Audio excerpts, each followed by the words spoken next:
Every man has his heroes, and every life is made up of stories.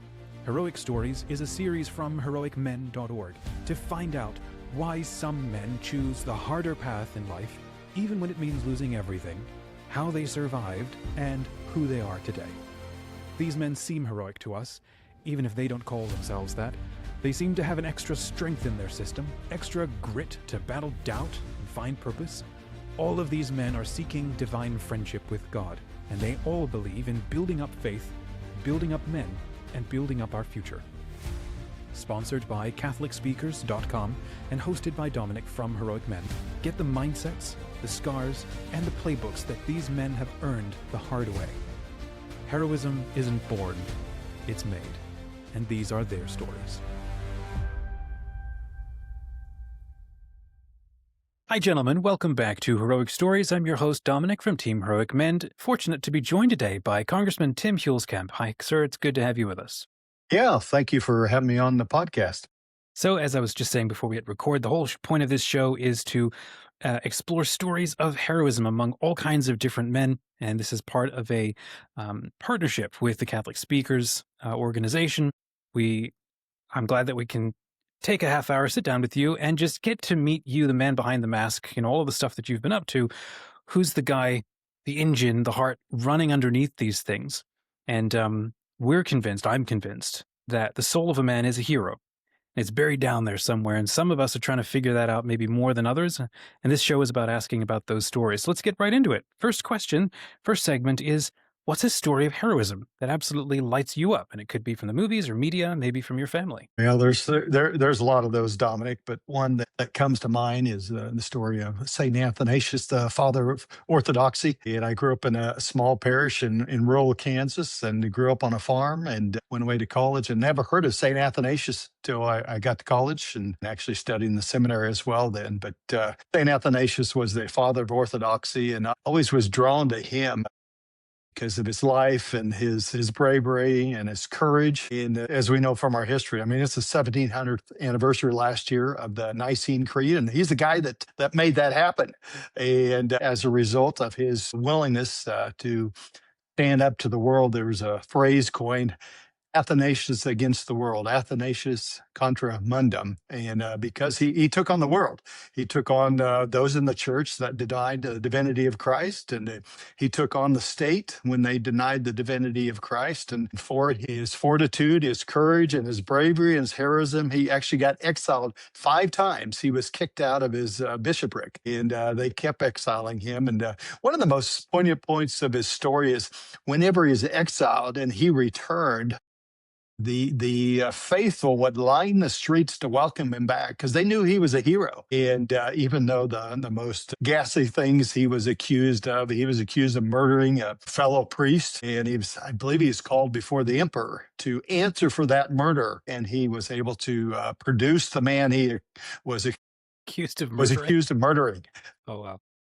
And so the emperor was left standing there. I guess not. So, but most importantly, there was this debate in the church. Who was Christ? Was he human? Was he divine? What was that? He was the one that sorted that out. And actually, we named our oldest son Athanasius after Saint Athanasius. But we named our second son Alexander, who is who Athanasius actually was assistant to in the Council of Nicaea. And so we pulled those names in, and come from a German background. People never heard of St. Athanasius, and it's always interesting. Gives an opportunity to say, hey, where'd you get that name? Why'd you name your son Athanasius? Because he was a hero in the church. And I think in my life, and we'll get into that, I spent 20 years in elective office, and I felt like St. Athanasius many times, Athanasius against the world, and hopefully I've stood against the world when I saw our Catholic faith, our Catholic teachings were opposed to by those oftentimes in political office. So yeah, Saint Athanasius, the father of Orthodoxy, pray for us.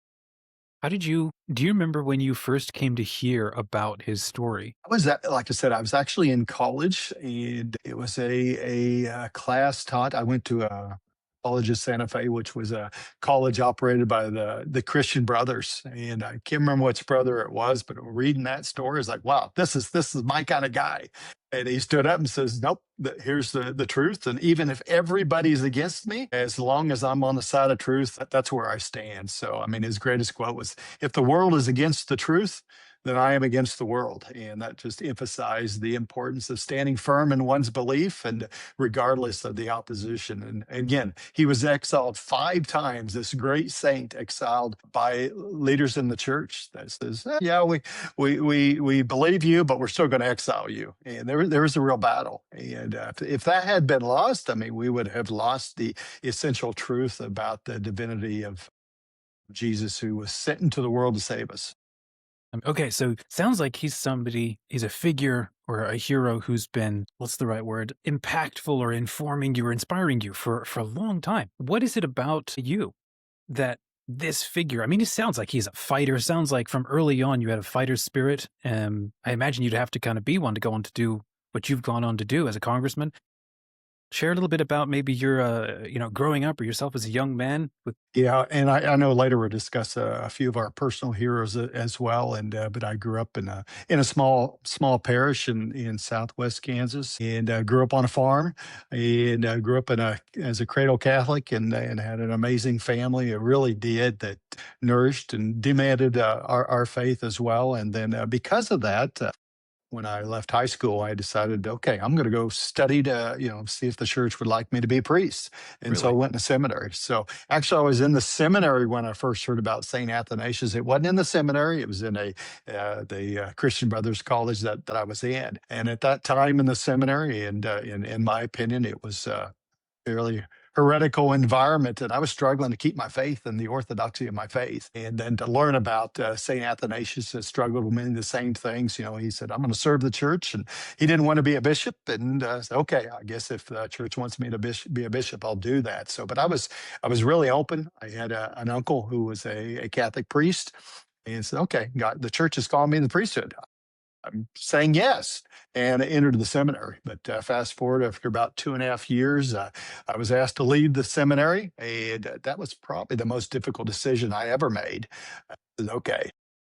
I said yes to the church, and then they said no to me as I thought about it that time. So I'm sitting here, St. Athanasius, what do I do? And I know during my seminary time, I felt I had to fight for the orthodoxy against the seminary, which was a tough for an 18-year-old kid. And because the faith I had been taught by Father John Lavery and my pastor back home, and my parents and the family, and when I was reading about the church, I was deep into that, and then the church says, nope, we're asking you to leave. So that was at the time I learned about Saint Athanasius, and said he stuck through it, and so I was asked to leave the seminary. Went ahead and finished college there, and in the College of Santa Fe at the time, and then went on to grad school. And then eventually it worked out because during grad school, I got very involved. Well, actually, my undergrad got very involved in the pro-life activity, and actually during grad school met my wife Angela outside an abortion clinic, and she was there to pray, and I was there to pray and encourage women to choose life. And we met there, and as I often say, she wasn't going in. We were both trying to just share the gospel of life with women in very difficult crisis pregnancies, and so that's where we met. We eventually got married, continued our pro-life work. If I had stayed in the seminary, I'd never met my lovely wife. And what became a kind of the ministry heart of our marriage was the pro-life ministry. And it was also during that time we got married, and we said, Lord, start sending us children. We're ready. We're ready as parents, and as ready as one could be in your mid-20s. And hers, but the will of God was that we were never able to conceive. And after about 9 months of waiting, my wife's like, we got to do something. We got no kids. And so we said, okay, Lord, what's the answer? And so eventually, after multiple years, multiple adoptions, we adopted four kids. Wow. And never had, we're blessed with any through the natural route, but we were blessed with 4 children, and again, our children don't look like us. They're all African-American, and they were all well accepted in our community. But if I'd never left the seminary or been asked to leave, if I hadn't been open, and if I hadn't been sitting in front of abortion clinic, encouraging women to choose life. Never met my wife, and we've never served as adopted parents to four kids. So God took a very difficult path of what I didn't think was my path, and eventually blessed it in a way we never expected. And so that's just amazing how the Lord can take those things and say, "Hey, here's a challenge in life." And we didn't know what that challenge was, and we just said, "Hey, yes, Lord, whatever you would have." That didn't make it easy, and it wasn't easy for Saint Athanasius, but it was what he called us to be and to do, and that changed our life and made our family whole by us to God, and then we were certainly been blessed by that. I'm so impressed, and this tees up the next segment, most difficult decisions. So you kind of gave that away, but so let's go on that for a second here, because you're saying that decision you made as an 18-year-old, as a young man, was one of the most difficult that you've had to make, given everything else that you've now gone through or stood up against or endured in your life and your time in politics and with your family. And I'm sure there's a ton of stories there. How is that moment as a teen? Why was that so difficult? Mentioned I for years I had felt called to the priesthood, and I would encourage any man in the Catholic Church or any boy should actually hopefully feel that calling and should explore that. Does God want me to serve His church as a Catholic priest? And the answer from God was, "I'm calling you to take a look at it, but I'm not going to call you to serve." And that was difficult to accept because I just knew at that time that for years that everybody would say, "Oh yeah, you're called to be a priest, like Father Leonard and like Father Lavery, our pastor." And I was called to go to the seminary. I was called to jump into that challenge Can I as ask? an 18-year-old. Yeah. Can I Yep. ask what were some of the signs or indications going on in your life at the time that had you so convinced? Because maybe there's some other young men who might actually genuinely want to investigate this. What are things that they might look for that you were looking at and you were convinced by? It's just that relationship with Jesus and in our small parish, and seeing what I have a wonderful pastor, and he's got an amazing background story too. But we probably don't have time to get into it. But just looking at him and saying, "There's a holy man who's leading this small rural parish," and it's like I'd like to be like him. And then the Lord kept pushing on my heart and says, "Hey, be open to that." And so I was fairly open to that for probably 6, 7, or 8 years before I actually went to the seminary as soon as I graduated from high school. And Bishop says, "Hey, this is where you're sending, and this is the seminary you're going to go to." And it just didn't work out. That the seminary is now closed. But, yeah, so just being open, and receiving the sacraments regularly. And so if you're discerning priesthood, you feel like you're called, just dive into the church everything you could. Again, it was a small parish. We didn't have a Catholic school in a small rural town. Our pastor did regular things that he would teach the parish. I was one of the youngest kids. I was just trying to eat up everything I could. So that's what I encourage you folks. If you young men, if you feel that calling, just dive into the church. And if God wants you, He's going to grab you. He might grab you just into the seminary for a while. Most guys that go into seminary do not finish all the way to ordination. But that experience was very challenging to me. It was probably the biggest challenge to my faith came from the seminary, Yeah. not. And which is, in a way, so hope that doesn't happen to other young men, but just being open and say, "Hey, Lord, what would you have me do?" And dive into the sacraments, dive into the church, and rely on His graces to lead you where you should go. I also little part of this as well. I'm currently in the Wichita Diocese, which actually has today 55 seminarians studying for the diocese, which is probably one of the most in the country. But most of them won't be ordained, but explore that possibility. I think it'll make you a better man and make you more open to the Lord's calling, whether you're later called to be a dad, a husband, active in your business, those kind of things. But first, exploring that possibility is a great thing to do. So it sounds like that moment was a real trial by fire for you. And it sounds like it set you up for a lot of the future decisions. What are some of the things that you took away from that? Like, obviously, Athanasius inspired you. Like, what did you said? Athanasius against the world. So that sounds like there's a moment of aloneness in that you didn't have anybody else you could turn to or rely on. You had to what's it? Hang on your own britches or hold on to your own boots or something and start seeing your Well, own way forward. there's people to rely on, and God put people in my life at that time. I remember a Carmelite sister, Sister Mary Therese, who was very influential, and he must have been like 4'8", and I'm 5'7". She's this little extern at the convent right next door to the seminary, and yeah, and near the end of her life, I mean, she still remembers when I walked over after I was asked to leave the seminary. He says, "Well, sister, what do I need to be doing?" And she said basically the same thing I've told you: just be open. Lord has great plans for you, and those plans are pretty striking. And what I ended up getting involved in, talk a little bit. I spent 20 years in elective office. I was always interested in public, in politics and issues and those kind of things, especially as part of the pro life movement. But yeah, if I'd left if I had stayed in the seminary or been turned off by the church in the seminary, I probably would never have chose to enter public service, which I did a few years after leaving the seminary. And you didn't go to another seminary? That was not something possible to do? I don't know anything No, about I how explored the seminaries work. possibility, prayed about that, but no doors opened. And so Okay. finished undergrad and went ahead and got my graduate degree in political science and in politics. And thought God wanted me to be, with all due respect to any professors listen here, I thought I'd get a cushy job as a professor. And I was actually starting to do that once I finished grad school, young, newly married, and said, okay, that's my life. But no, God had another curveball then. Was studying in Washington, D.C., and my dad called me one day and says, "Hey, would you, we just lost our hired man, the guy that works for us on the farm." And, I called him back 2 hours later, said, "Hey, I'd like to apply for that job." And with all that education, said, "I'm going to go back home to the farm." And that was the calling. And as part of that, went back to farm. And then not long after, the Lord says, "Hey, would you run for office in politics," which I did and spent 20 years. So, but if I'd never been open to that call to go back home to Kansas and not be a professor of political science, I would never spent the next 20 years in public service in the political realm. Amazing.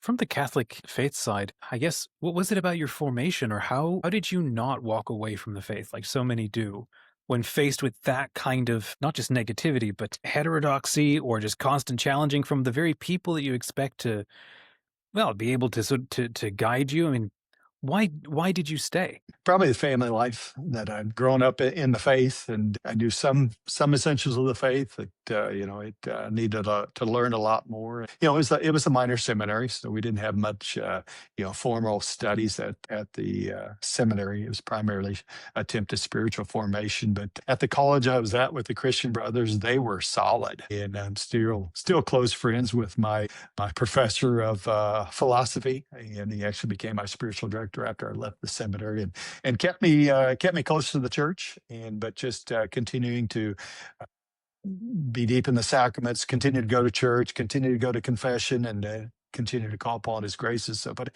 it was a point I could have gone either way. I remember sitting on a concrete steps at the seminary and really wrestling.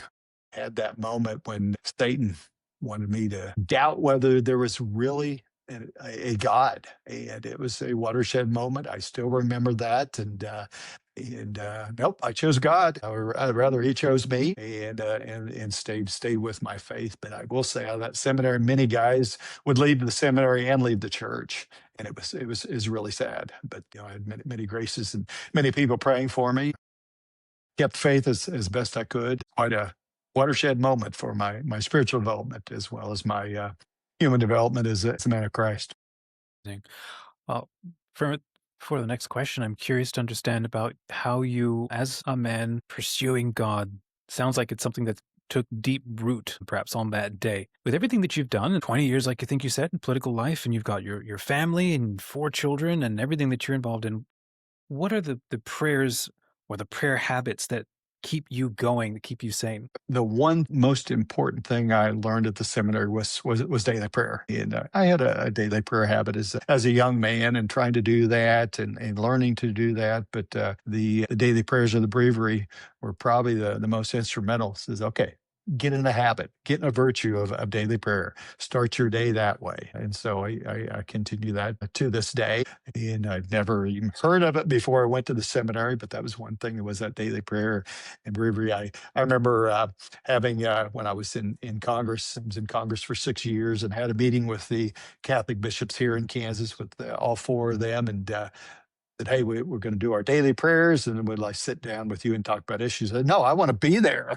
And what an honor to sit with four bishops and read the breviary of the day and recite those prayers and recite the same prayers that the church has been reciting for 2,000 years. And that's just the amazing thing as Catholics, we're not on our island by ourselves, and our Protestant brethren, it's kind of you and God. It's like, no, we've got 2,000 years of us and God and of the body of Christ. And so that's been very influential as well. But taking the opportunity to attend daily mass and I'm 57 years old. In the first 54 years, I never was engaged in adoration very much, but about our diocese is promoted perpetual adoration, many of our parishes. And it was about 3 years ago. I dived into perpetual adoration after a men's retreat and says, I'm going to do this. And that's been very, very stunning of its impact on my life and an ability to just sit with our Lord for an hour. I mean, you got 168 hours in a week. I could at least take one to sit with our Lord. And actually was last night. And, he's revealed a lot of things to me of ways I need to grow and ways he's calling me to do things. And, but just to be in his presence has been a phenomenal impact on my life. Yeah. I'm curious about that men's retreat because that's a big deal for the gentlemen, following this show and, well, with our partnership with Catholic Speakers, in that one of the reasons for hosting this show is that there are phenomenal speakers, to be hired to come out and run missions and conferences. And so we thought it'd be amazing to just sit down and chat with you and find out what's on your heart. What does masculinity mean to you? And so on. How has it affected you? How's Christ working with you? That sounds like that event kind of teed you up and sort of opened you maybe to perpetual adoration. I'm curious, was there something that happened at that event that got you thinking or started doing something different? I will say in my faith life as a as a man, as a father, as a public figure as well, one thing that I found out in the public life, it can be quite lonely. I mean, quite lonely. You think that thousands of people know who you are, and half of them don't like you usually, and I understand that. And but it's very difficult in public life to really develop true community and true friendship. And even if in your Catholic parish, when we in our current parish, when we first moved here, I was already a member of Congress, and so high profile, and didn't have to be, thought in my mind, fairly careful of who I engaged with and at what level. But I found out I was active. I was checking the boxes in my parish. I was doing everything I was supposed to be doing, but I wasn't developing community with other men. And I found out how much that I had missed that in my life for the first 54 years. So, I kind of saw that in seminary. You develop a type of community, going to church, but unless you develop a community with fellow men, I think we're missing something. And it took that retreat to bring that home. This is, hey, I need community. I need men I can call and rely on and to share with and sit down and say, hey, how are things going? They can do the same for me and that accountability. And so it was after I left Congress and was active, always faithful in terms of checking the boxes as a Catholic. But it took sitting down with fellow men and say, hey, how do we as men look at Christ? What is he calling us to? And so in my case, it was an Acts retreat. It's fairly common across the country. They just came off another retreat just recently. I had the opportunity, which you want to talk about heroes. I was involved in something called the Colby Prison Ministry, which is developed in Texas, is now in Kansas and other states. But I spent a weekend being ministered to and ministering to incarcerated men who many have done very, very disturbing things. But to see that they've got 2 or 3 decades left of incarceration and they're searching for Christ. And so we provided an opportunity to share the gospel with them. And they provide opportunity to share with me what it's like to be incarcerated and be separated from family and friends for decades. And it was quite an experience as well. So those are the kind of things I encourage all of your listeners say, hey, you need to take some time away. You need to take time away from your family and from your phone and from your regular perhaps parish and say, hey, how can I develop a community with fellow believers, fellow men that are struggling with many of the same things? I know as men, we're called to be leaders of our family, and we're called in this culture is a false sense of masculinity, and breaking down those walls and say, hey, God's speaking to you, and listen. So yeah, that was quite instrumental in my spiritual development as well.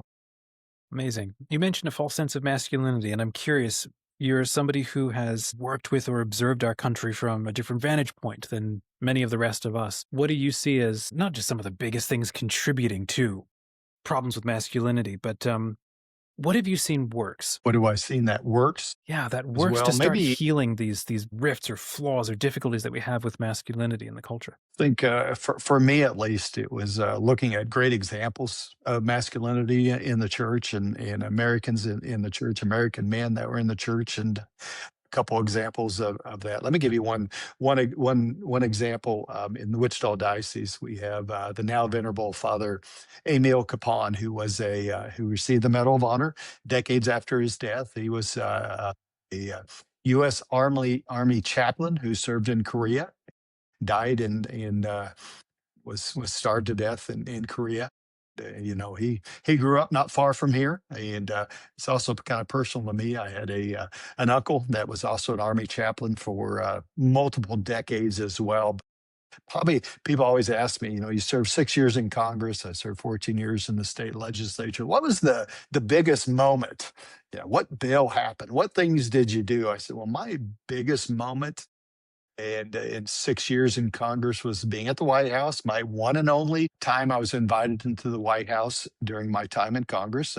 President Obama at that time was our commander in chief, and I had been fighting with him almost literally. You go back and look at some of the public comments, and at that time there was an attempt to really crush the spirit of our Catholic chaplains and other military chaplains, and say, hey, you've got to teach what President Obama thinks about marriage, about family, and about faith. And there was an attack on our freedom of conscience of our military chaplains. And so I was doing battle with him over that, knowing that my uncle Father Leonard had spent years, teaching and preaching the faith and other brave military chaplains, but Father Kapaun had done that, and he was recognized, and now he's venerable. There's been some miracles attributed in his name. We hope and pray he'll be a saint one day. In 2013, was to receive the Medal of Honor, and Congress law says you shall present him with the Medal of Honor. But God has a sense of humor, and so I was invited to the White House, and I was honored to be present. And President Obama gave a great talk about the wonderful virtue and leadership and holiness of Father Kapaun. Wow. Meanwhile, he was trying to make certain our Catholic chaplains didn't have that same opportunity to lead the faith. And so I was clashing with him on religious liberty. At the same time, president was going after the Little Sisters of the Poor because they refused to give up their Catholic conscience, and during the debate over healthcare, and that still continues to that day. So, but God had a sense of humor. Here was this Catholic congressman from the Wichita Diocese, got to sit there and watch him bestow the Medal of Honor. His death, I believe he had given that to his brother, or excuse me, his nephew, and presented that. But how God would take something from, 60 years before that, and uses that at very point in time to say, hey, the Catholic faith will continue. This heroic man gave his life in Korea in 1953, I guess it was. I'm trying to remember the exact date. And here we are, fast forward literally 60 years later, and it was changing hearts and minds. So I was just so honored to be present at that time and to see how 60 years in the life of a country seems like a long time. In the life of the church, it's almost it's not very long. In the in the eternity of God, it's just a blink of an eye. So, but be honored to be there. But what was most amazing, the first miracle that was attributed to Father Kapaun was a young man who had broke his neck at a pole vaulting event. He was Wow. actually there at the ceremony, and I had not met him. I still got a picture on my phone. Met the first, documented miracle of Father Venerable Father Kapaun. That was just amazing, just to participate and to see that happen. So yeah, you see those things as men, and you get to experience and be sitting at a ringside as God works miracles and does that. And I just happen to have said yes 20 years before that public service, and to be able to culminate in being at the White House and to have him receive the greatest honor in the military history of our country, granted to Venerable Father Kapaun. So pray for us, Father. Amazing. Okay, so we've now we're pulling together a little list here of people who've inspired you or impacted you. Saint Athanasius and Father Kapaun and your parish priest in the little town in Kansas you mentioned. Are there any other heroes that you want to add to that list? Who else are your heroes? Well, I'd have to add my parents as well. uh, my you look back, I grew up in this small parish where my dad was baptized, where I was baptized, and on a small farm. But just to see in the daily life of what the world would say was not in it was just an ordinary man, but to see my dad live out the faith, quite inspiring. Always a hero. So not everybody and not all our men have such inspiring fathers, but we should all aspire to be those type of fathers to our sons and daughters, and none of us are perfect, and we can start being a better father today and tomorrow. Maybe some of your listeners feel like they were never a good father, but that can start anytime. That can start anytime, and to share that Christ and look at the example of God the Father and the love He gave and sharing His Son with us, and we can do that, and we can do that obviously always in small ways. Being in politics, people like look at the big things, but the most important thing is what do we do in our daily lives? What did my dad show in his insistence? That we would attend, you know, mass every first Friday of the year, and that was just something we did because Dad said we had to do that, and we did that. And I see that in my siblings as well as myself as like continuing that call to the faith. And so in little things, and just him showing up. He wasn't a very articulate man, but he was a man that lived his faith quietly. I remember, we'd be praying the rosary. Said, "Hey, kids, we got to pray the rosary every night," and we'd mumble and grumble as well, and it didn't mean a lot to us other than, oh gosh, we got to do that. Looking back on that, how that really changed our children and changed, you know, me and my siblings as well. So those are the kind of examples that we've got big examples like Saint Athanasius. We've got near examples of Father Kapaun. I got direct examples of Father John Lavery, my pastor. But the most important example was probably my dad and mom living out their faith. I think about that every day and say, hey, I need to do at least aspire to be that type of example for my kids and for those around. Can I ask more about your dad's story? Sounds like there's a beautiful impact there. There's a lot of us men out here who have no relationship or just don't have one or grappling with them, and that's been a recurring theme across the different men who come on this show. Some are able to reconcile, some just have to let it to rest or find a way through, and then there's the few who are able to have the dads that they aspire to be and emulate. Can you share a little bit more about who is he? What was his story? Well, his story is a farm story. We were farmers and multiple generations, and faithful Catholics, and not quite understanding as much as we'd like to about the faith. I mean, he didn't quite understand that, but he grew up in the same environment. Says, "Hey, you go to church regularly, and you get baptized, first confession, first communion, and confirmation." Maybe he didn't understand that, and maybe his dad didn't. My grandpa, who I knew as well, was on the same farm as well, didn't understand that. But just being faithful was just show up, regularly attend mass and receive the sacraments and learn what you could. And I had the opportunity to go to college, and he never did. And but in a way, he understood the faith, and I saw that later in his life that he'd given 50, 60, 70 years doing what he was supposed to do, and how that worked on him, and the same way of how him being an example to us. things as well, and his kids, and my mom was similar as well. They didn't quite understand the faith, and couldn't articulate what exactly was Arianism. No one, no, they couldn't do that, and that was fine. But they understood, the love of Jesus, and you just got to show up. And so very, very faithful to that, and expecting that of their kids as well. So it was an amazing example of a really simple life. He was an extraordinary farmer, and my brother still runs that same farm. And in the spirit of that, he led is working hard and giving everything you could. And the old adage, do everything as if it depends on you, and pray as everything depends on God. And that was essentially how he lived his life. Amazing. Well, our closing question. Who do you work to be a hero for? And I got to be annoying and throw out two qualifiers. Can't say God or your family because those are givens, right? So who do you seek to put heroic effort into serving and making an impact on? Well, God has put on my heart, and if I had stayed in the seminary, it wouldn't have been possible. We as Catholics are called to live out our faith in the public square. It's called to live out our faith at home, and our work, our businesses, our families, and our churches.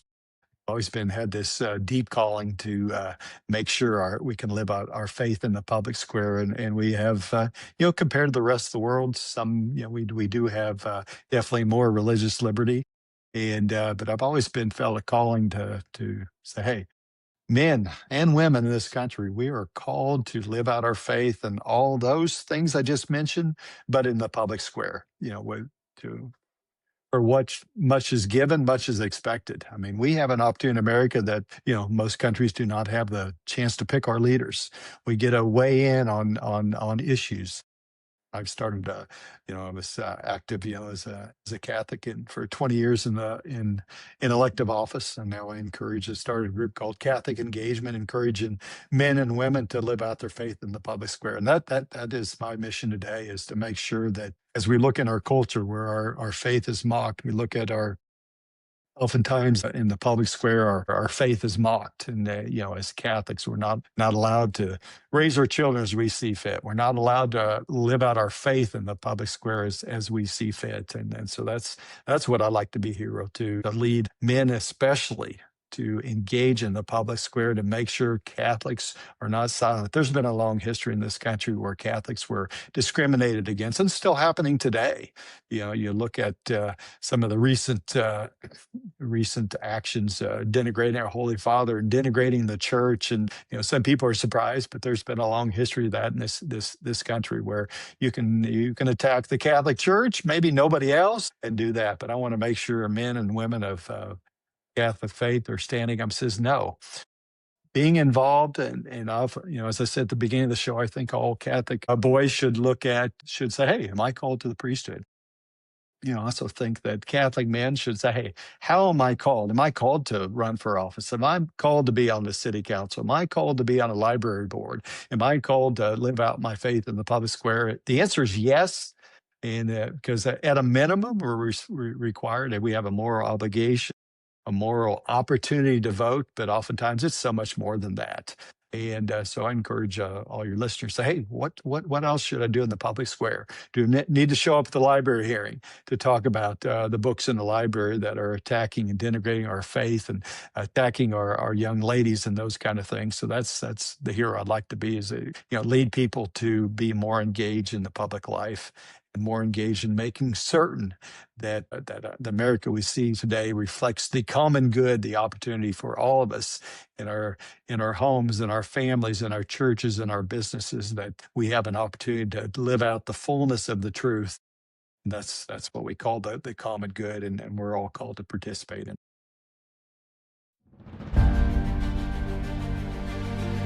Thanks for joining us. If this story connected with you, send it to someone. And if you want to chat with us about anything that we've said, send us a message at heroicmen.org/stories. Our partner at CatholicSpeakers.com has built the easiest way to book powerful Catholic speakers for your men's event. They are the #1 resource worldwide for event organizers and Catholic speakers. Book easily, confidently, and ask for several grants to support ministry to men. Visit heroicmen.org/speakers today. Come and share your journey in the Heroic Brotherhood, our online community for Catholic men like you. Get the app with the best Catholic media for men, including Heroic Men's original series, Be a Man. It's all free, because an alliance of donors already paid it forward for you. Stand with us. Let's build the future of Catholic men. Will you pay it forward? $5 a month pays it forward for 5 men. Visit Heroic Men to stand with us. Because men like us, we leave no man behind. Visit heroicmen.org today.